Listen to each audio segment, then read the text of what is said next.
The first time she noticed them, the mist was still clinging low to the grass. Two cubs, dark and small against the pale gold of the clearing, stood side by side as the sun rose behind them. They stayed there until evening, when the light faded and the shadows of the trees reached long fingers toward them. Then, without a sound, they turned and walked into the forest together, vanishing into the undergrowth. The next morning, they were back, same place, same stillness. And the next. And the next. It was the rhythm of their days that caught her attention, and the way they always left just before nightfall, as if keeping an appointment with the dark. The first few mornings she told herself it was just coincidence. Bears passed through these woods all the time, especially in late autumn when the mornings carried the crisp bite of winter and the low sun painted everything in long shadows. But these two cubs were different. She'd seen cubs before, playful, distracted, darting after leaves or pawing through low shrubs for berries. These two did none of that. They came at first light, walked to the same exact spot at the edge of the clearing, and stood there. Sometimes one would sit, the other would remain standing, but neither ever ventured far.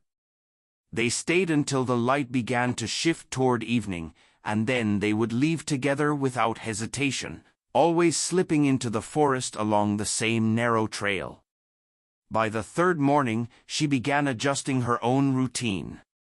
She rose earlier, made her coffee in a travel mug, and took up a quiet position in the shadows of a stand of birch where she could see them without being seen. She didn't know why she was so drawn to watch them.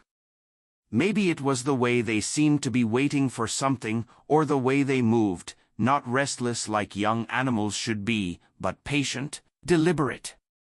She noticed small details. How the larger of the two always stood slightly ahead, its ears angled toward the trees on the far side of the clearing. How the smaller one sometimes glanced over its shoulder at the sun's position, as if keeping time. They barely interacted during the day, but when the last threads of light began to fade, they would step into motion in unison, turning toward the forest without a sound. She'd never tried to follow them.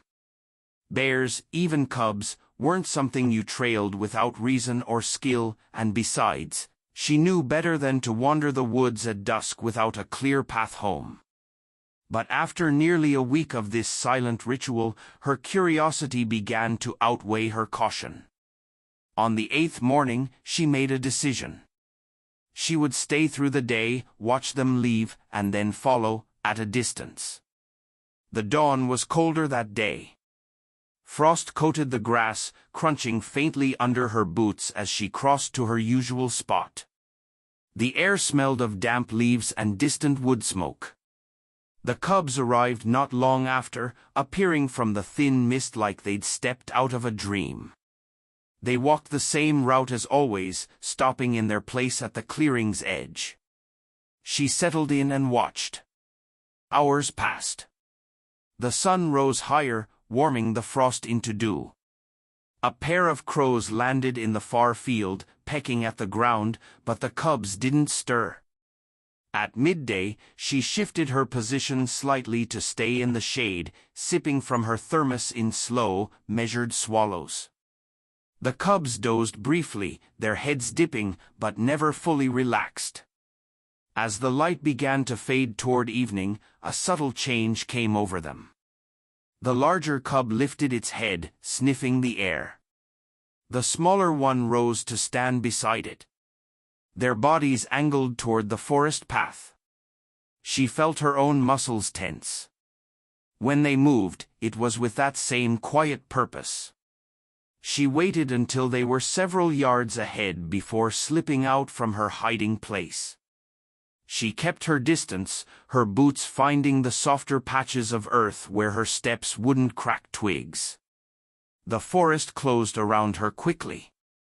The golden light of the clearing faded to muted gray as the canopy thickened overhead. The trail they took was narrow, almost invisible in places, but the cubs moved along it without hesitation.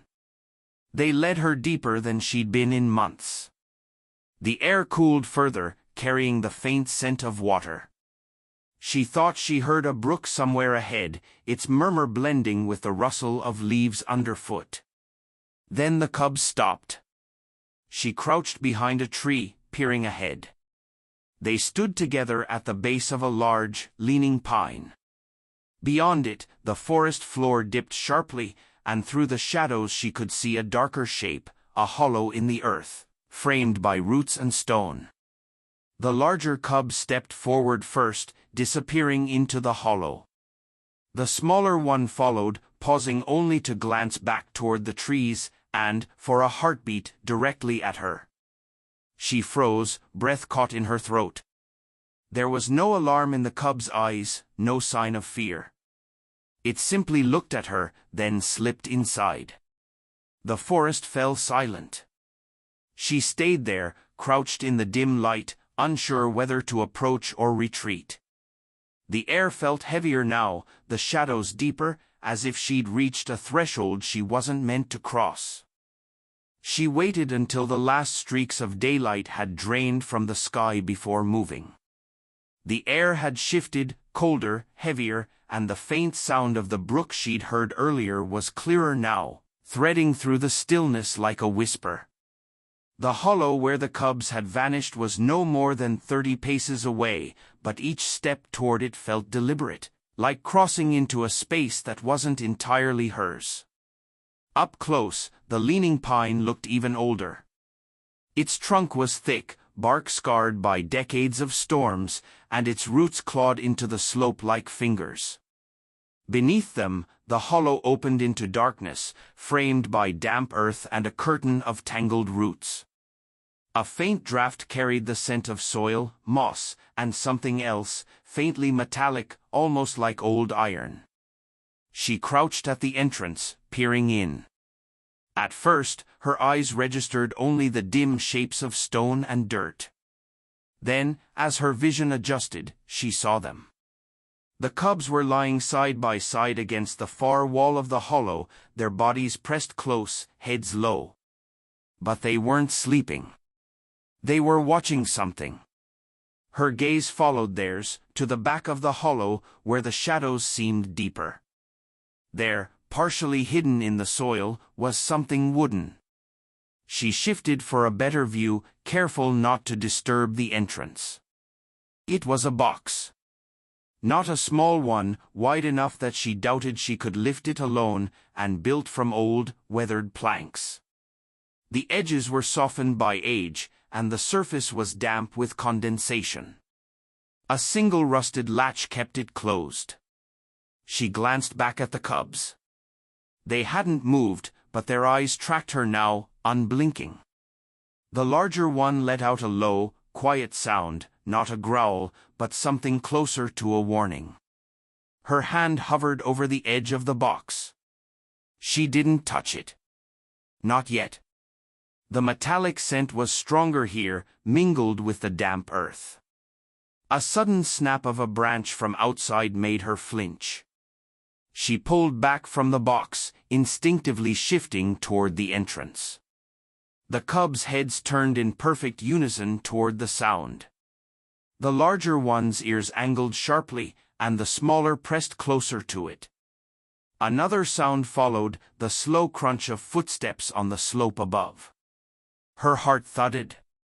Whoever, or whatever, it was, they weren't hurrying. The steps were deliberate, spaced far apart, the weight of each one pressing into the soil. She crouched lower, pressing her back against the hollow wall. From her position, she could see the shadow of movement just beyond the curtain of roots. It was too dark to make out a shape, but she felt the presence, heavy, close. The cubs didn't make a sound. The footsteps stopped right at the entrance.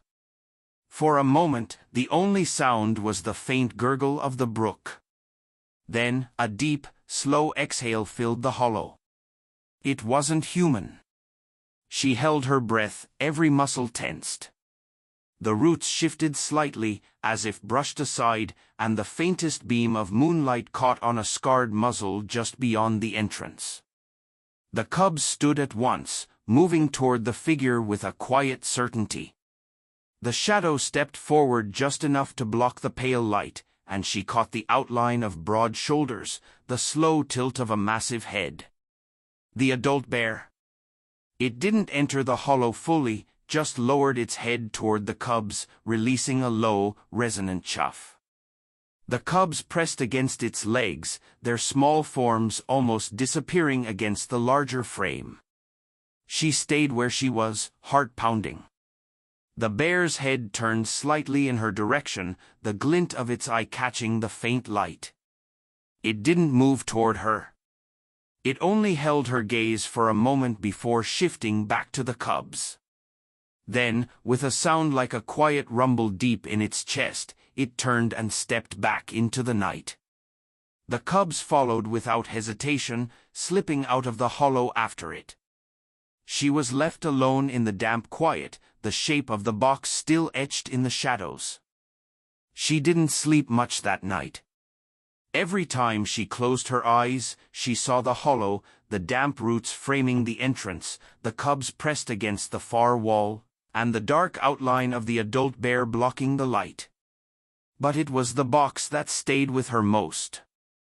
The shape of it, the damp sheen on the weathered planks, the faint metallic scent. By morning, the frost had returned, crisping the edges of fallen leaves along her path. She carried her thermos, but the coffee inside was untouched. She wasn't going to her usual vantage point by the clearing today. She was going straight to the hollow. The forest felt different in daylight, but not safer. The shadows were shorter, yet the air still carried a weight she couldn't name. When she reached the leaning pine, she crouched low, scanning the area. No sign of the cubs.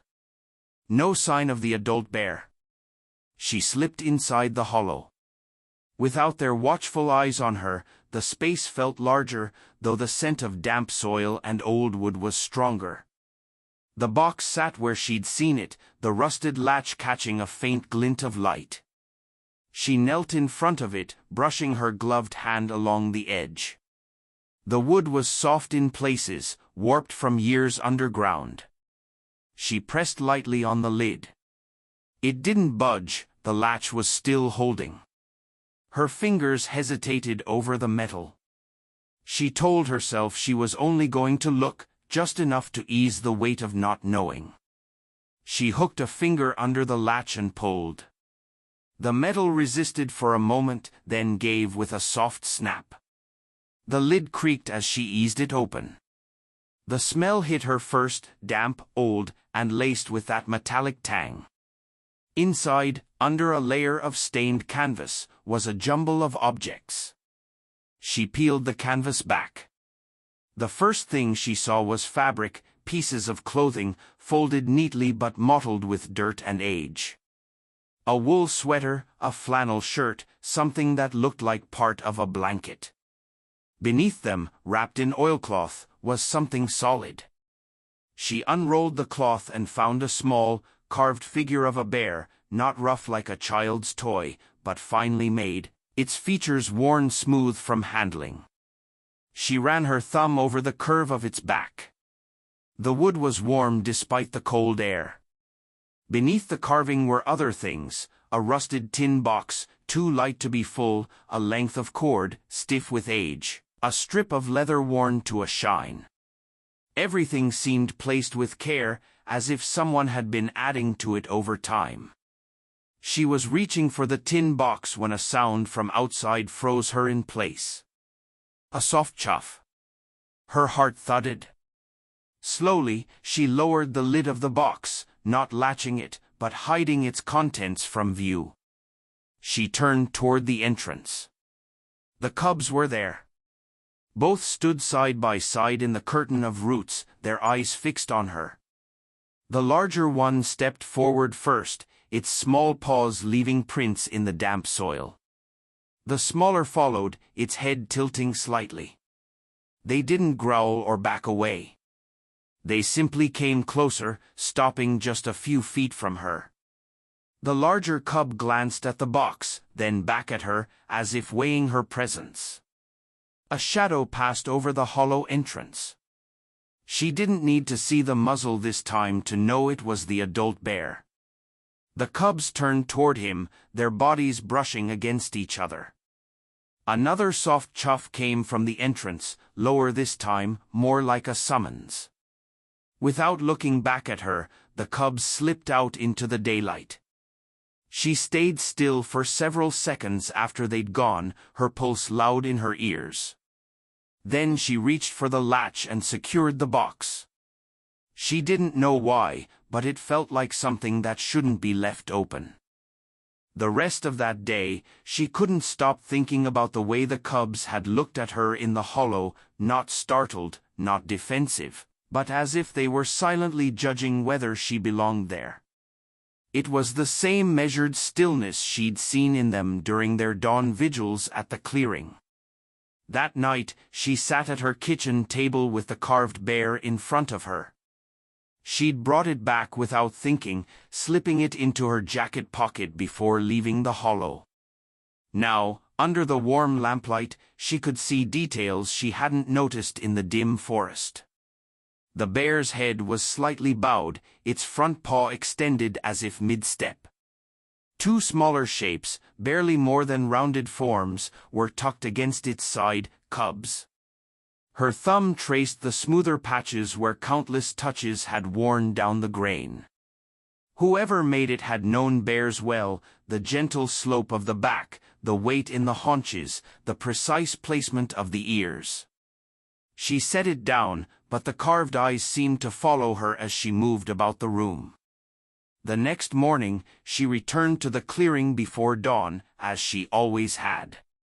The cubs arrived on time, stepping into the pale light exactly as the sun began to rise. She watched from her usual place in the birches, the carved bear in her pocket, a small weight against her hip.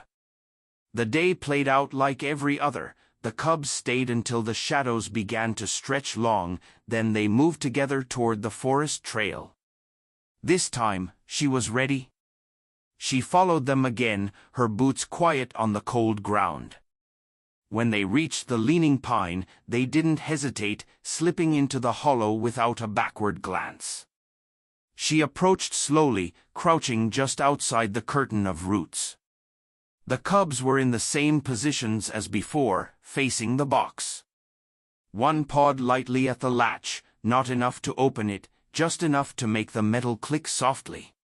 She leaned in, the carved bear still in her pocket. The cubs turned toward her in unison, and for a long moment, none of them moved. Then, almost imperceptibly, the smaller cub stepped forward and brushed its nose against her knee. The contact was so brief she almost doubted it had happened. But when the cub returned to its place, something had shifted. From outside, a low chuff rolled into the hollow. The adult bear's shadow filled the entrance again, his head dipping slightly as if to check on them. The cubs rose, walked to him, and disappeared into the fading light. She stayed behind, her gaze on the box. The feeling that it was connected to their ritual, to the reason they returned each day, was no longer just suspicion. It was certainty. But certainty didn't tell her why. She told herself she would leave the box alone. It wasn't hers, it wasn't meant for her, and she had no right to pry further. That's what she repeated the next morning as she brewed her coffee, pulled on her jacket, and stepped into the cold air. But the thought didn't last. By the time she reached the trail, the decision had already been made in the quiet part of her mind, the part that didn't ask permission. The cubs were already at the clearing when she arrived, standing in their usual place. She didn't watch them for long. Instead, she circled wide, skirting the open ground and taking a back route toward the hollow. If she was going to look inside the box again, she needed time before they arrived. The forest was hushed, the frost on the leaves crunching softly under her boots. When she reached the leaning pine, she paused, scanning the slope. No cubs. No adult bear. She slipped inside, the familiar scent of damp earth closing around her. The box sat against the far wall, its latch catching the faint light. She moved quickly now, kneeling in front of it and unhooking the metal clasp. The lid creaked as she opened it, revealing the same canvas-covered contents. She pulled the fabric back and began to sift through the layers. Beneath the clothing, she found more objects she hadn't noticed before. A tin cup, dented along one side. A rolled length of paper tied with twine. When she untied it, she found it was a map, the ink faded but still legible. The lines marked the river, the ridge, and a scattering of symbols she didn't recognize. She set the map aside, her hands moving deeper into the box. Her fingers brushed something cold and metallic. She drew it out slowly, a small brass compass, the glass face cracked, the needle trembling faintly before settling.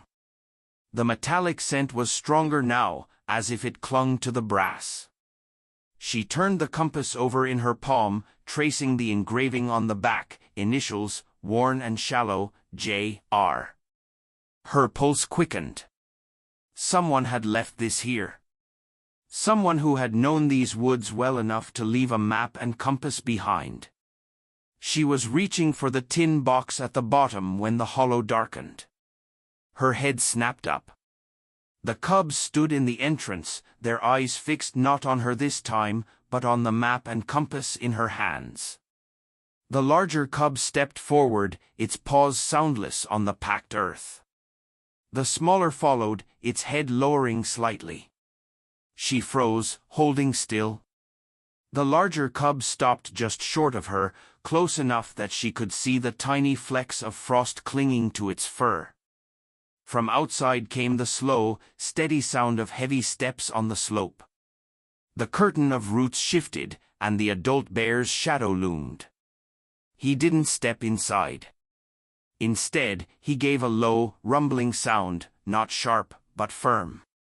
The cubs turned to him immediately, moving to his side.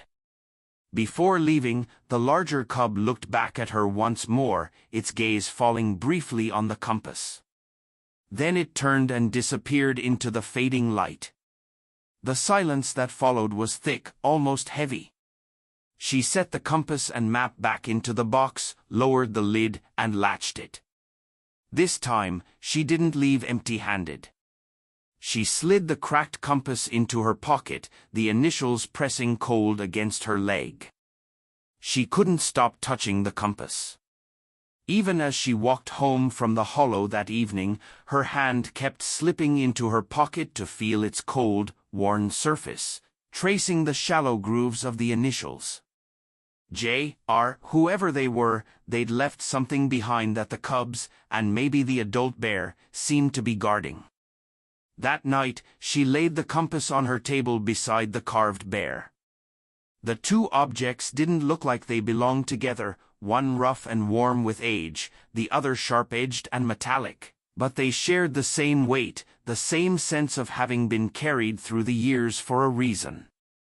By morning, she'd made another decision. The box had given her one piece of the puzzle, the compass would give her another. She needed to see where it pointed. The sky was overcast when she set out, the air heavy with the smell of damp leaves. She didn't go to the clearing this time. Instead, she turned the compass in her palm until the trembling needle settled on north and began walking in that direction. The forest shifted as she moved deeper. Pines gave way to older, thicker trees, their trunks mottled with moss. The ground grew uneven, roots curling up like frozen waves. More than once, she stopped to check the compass, adjusting her course to keep the needle steady. She didn't expect the cubs to follow, but after nearly an hour, she heard them. Soft, light steps somewhere behind her. She glanced back and caught sight of the smaller cub first, its round ears just visible over a rise. The larger one was close behind, both keeping a careful distance. They weren't playing or foraging. They were moving with her. The adult bear appeared next, further back but unmistakable, a broad, dark shape between the trees, matching her pace with slow, deliberate strides. Her fingers tightened around the compass. The path ahead narrowed into a corridor of rock and undergrowth, and then the ground dipped sharply. She stopped at the edge of a gully where a fallen tree bridged the gap. The compass needle still pointed straight across. She crossed carefully, the damp bark slick under her boots. On the other side, the forest opened into a small, hidden clearing. It was different from the open space where she'd first seen the cubs. This one felt enclosed, almost protected, ringed by tall spruce, the ground carpeted in thick moss. In the center stood the remains of a cabin. Only the lower walls remained, the rest collapsed into a scatter of gray timbers. A stone chimney still stood, its edges worn smooth by weather. She stepped forward slowly. The compass needle trembled, then settled, pointing directly toward the cabin. The cubs padded past her, slipping between the moss-covered stones without hesitation. The adult bear stopped at the edge of the clearing, watching.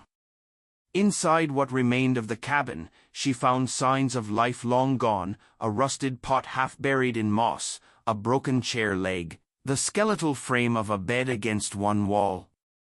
In the far corner, half hidden under fallen boards, was another box. This one was smaller, lighter. She knelt and brushed the debris away, fingers working at the latch. It opened easily, revealing a handful of objects wrapped in oilcloth. The first was a leather-bound notebook, the edges curling from damp. She opened it carefully.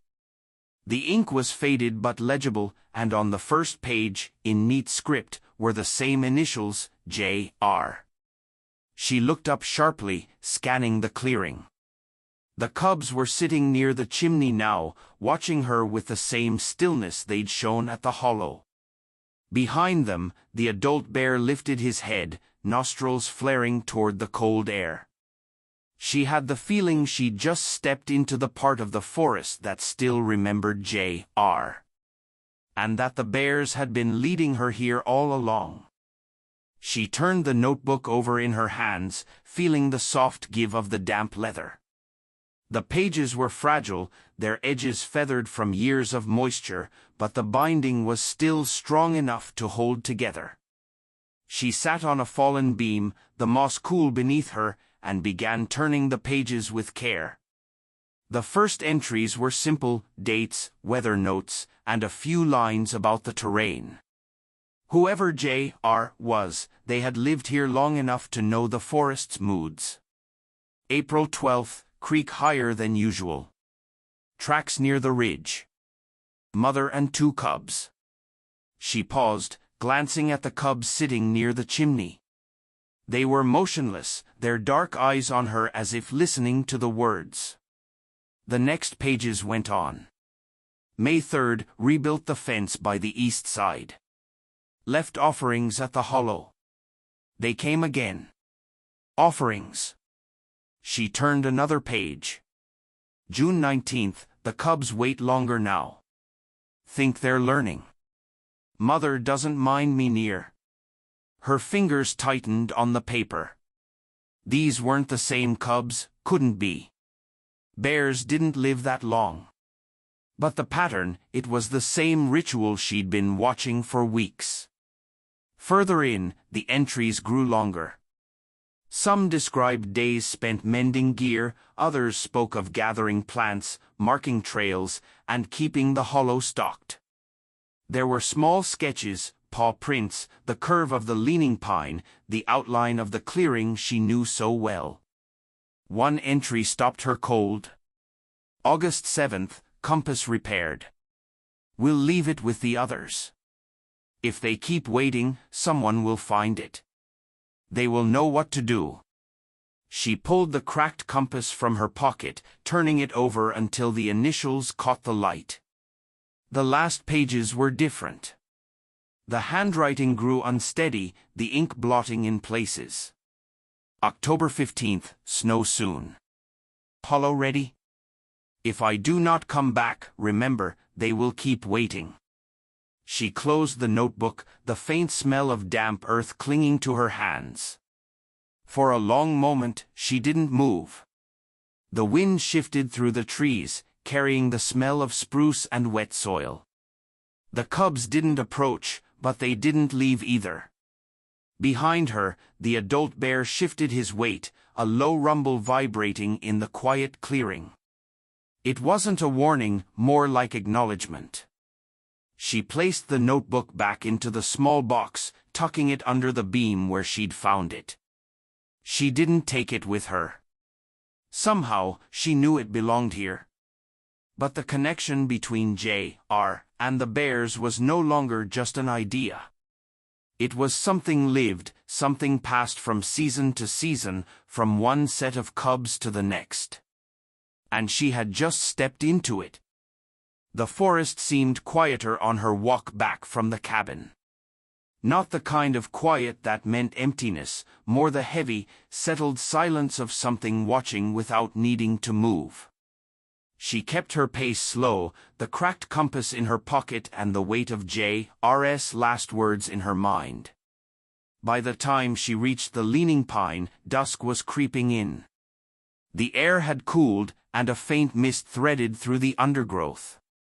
She hesitated at the entrance to the hollow, her hand resting on the curtain of roots. Inside, the box sat as it always had, its weathered wood damp with condensation. She crouched in front of it, fingers brushing the latch before opening it carefully. The contents were unchanged, the folded clothing, the tin cup, the map, the oilcloth-wrapped carving. She pulled out the carved bear, holding it in her palm. For a moment, she thought about keeping it. But something in the way the cubs had always faced this box, in the way the adult bear had stood watch outside, told her it wasn't hers to take. From her jacket pocket, she pulled a small object, a smooth river stone she'd found that morning on the trail to the cabin. It was oval, the size of her palm, with a dark streak running through the center like a scar. She'd carried it for no reason she could explain, but now it felt like it had one. She placed the stone inside the box, nestling it beside the carved bear. The sound of her own breath seemed louder in the close air. The hollow darkened, and she looked up to see the smaller cub at the entrance, the larger just behind it. They stepped inside slowly, paws silent on the packed earth. The smaller's eyes flicked to the stone, then back to her, as if noting the change. Behind them, the adult bear appeared, massive in the dim light, head lowering as he stepped halfway inside. A low, steady chuff filled the hollow. The cubs moved to his side. She stayed kneeling until they turned to leave. The smaller cub glanced back once more before disappearing into the mist. When they were gone, she closed the box and latched it, her hand lingering on the rough wood.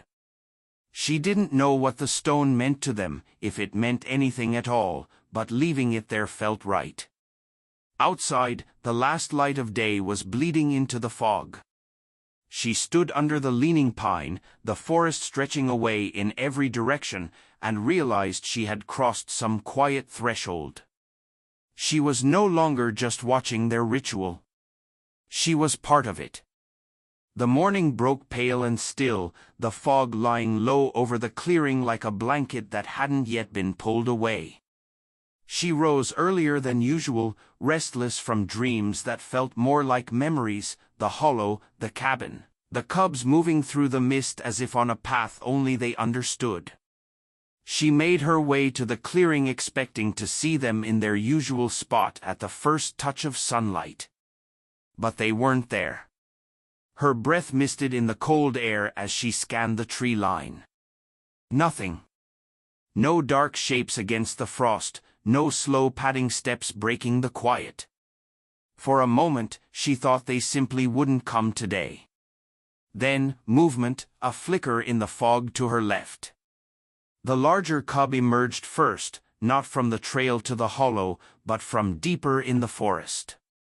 The smaller followed, their heads low, their pace steady. They didn't stop at the edge of the clearing. Instead, they crossed it without hesitation, passing close enough that she could hear the soft crunch of frost beneath their paws. They didn't look at her. They simply kept moving, heading toward a stretch of trees she'd never seen them approach before. She followed without thinking, her boots leaving a faint track behind theirs. The fog clung to the ground, muffling sound, and every now and then she caught glimpses of the cubs ahead, their fur dark against the pale air, tails flicking slightly as they walked. After several minutes, the terrain began to rise. The forest thinned, and the ground turned to rocky soil scattered with patches of brittle grass. A faint breeze stirred, carrying a sharper scent, cold stone, old wood, and something faintly metallic. The cubs climbed the slope without pause, disappearing over the crest. She followed, her legs burning from the incline, and stopped at the top. Below, in a shallow valley, stood a small wooden structure. It wasn't a cabin, not exactly, more like a shed or an outbuilding. The roof sagged, and the walls leaned at odd angles, but the door was still intact. The cubs were waiting at the base of the slope, glancing back at her before moving toward the door. The larger sat beside it while the smaller pawed lightly at the wood, producing a hollow thud. She descended carefully, her boots slipping on loose stone. At the bottom, she paused in front of the door. Up close, she could see deep scratches along the wood, some old and weathered, others fresh. Her hand went to the latch. It was stiff, rusted, but not locked. She pushed, and the door swung inward with a reluctant groan. The interior was dim, lit only by the narrow gaps between the warped boards. Dust hung in the air, and the scent of damp earth was stronger here. Against the far wall sat a wooden chest, smaller than the box in the hollow but built from the same weathered planks. She stepped inside, the cubs slipping in behind her. The chest's lid creaked when she opened it. Inside was a folded length of oilskin, and beneath that, a bundle wrapped in burlap. She unwrapped it slowly. Inside were photographs, black and white prints, edges curling, the images faded but still clear enough to see. In one, a man stood beside the leaning pine, two bear cubs at his feet. In another, the same man knelt by the hollow, his hand resting gently on the back of an adult bear. Her fingers trembled slightly as she flipped through them. In every image, the man's face was calm, his eyes steady. In the corner of one photo, barely visible, were the initials J.R. written in neat block letters. She looked down at the cubs. They weren't watching the photographs, they were watching her. And for the first time, she felt certain they'd brought her here not to discover something new, but to confirm something they already knew. She sat on the floor of the shed for a long time, the photographs spread across her knees. The dust settled around her in slow, drifting patterns, and the cubs stayed close, one pressed lightly against her side as if to keep her there. She studied the man in each image. The set of his shoulders, the faint smile that never quite reached his eyes, the way he knelt so his gaze met the bear's on their level. Even in the faded black and white, there was a warmth in those moments, something she could feel even now, decades later. The initials J.R. in the corner of one print seemed to pulse with quiet meaning. This wasn't just a man who had crossed paths with the bears. He had lived alongside them. Trusted them. And, in some way she was only beginning to understand, they had trusted him back. She gathered the photographs into a neat stack and returned them to the burlap. The cubs shifted, the larger rising and padding toward the door. The smaller lingered, nose brushing the floorboards near her hand before following. She stayed for another moment, her gaze on the wooden chest. It felt like a place where the past had been folded up carefully and left waiting for the right hands to find it. And somehow, the cubs had decided those hands should be hers.